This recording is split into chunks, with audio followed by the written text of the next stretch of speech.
अनेक वेळा आपल्याकडे पोळी उरलेली असते. आपण ती फोडणीची पोळी करतो. पण कसं असतं बघा, पोळी म्हणजे फक्त कार्बोहायड्रेट्स असतात. त्याच्यामध्ये ग्लुटेन नावाचं थोडंसंच प्रमाणामध्ये प्रोटीन असतं.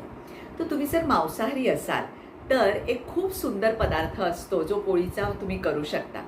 म्हणजे अगदी आपण जशी फोडणीची पोळी करतो तशीच करायची. कांदा थोडासा परतायचा, त्याच्यावरती कढीपत्ता घालायचा, मिरची घातली, कोथिंबीर घातली आणि मग पोळीचे तुकडे करून घातले, थोडी चवीला साखर घातली, मीठ घातलं.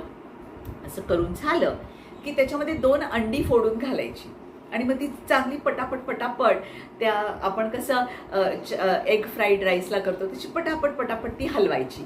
हलवल्यामुळे ती अंडी छान त्या पोळीला चिकटतात आणि असा हा पदार्थ अतिशय पौष्टिक असतो. मोठ्या डब्याला तुम्ही मुलांना जर हा पदार्थ दिलात तर आपण कसं पोळीचा रोल केला अंड त्याच्यामध्ये तर ते पडू शकतं. फ्रँकी केलं, त्याच्यामध्ये कांदा घातला तर तो पडू शकतो. ह्याच्यामध्ये काय होतं की ते अंड सबंध त्या पोळीला छानपैकी चिकटतं आणि त्याच्यामुळे ते मुलांना खायला एका चमच्याने खूप सोपं जातं, बरं पौष्टिक पण असतं आणि ते गेल्याने मुलांचं पोटसुद्धा भरतं.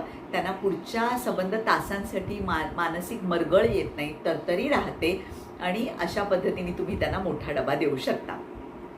ही कल्पना म्हणजे ह्याला साऊथमध्ये चेन्नई वगैरे ह्या ठिकाणी कुट्टू पराठा असं म्हणतात. कुट्टू पराठा म्हणजे अंड्याचा पराठा. तर अशा पद्धतीने तुम्ही मुलांना अंड्याचा हा पराठा दिलात किंवा अंड्याची ही फोडणीची पोळी दिलीत की तुमच्या मुलांना ती आवडली की नाही हे आम्हाला सांगायला विसरू नका.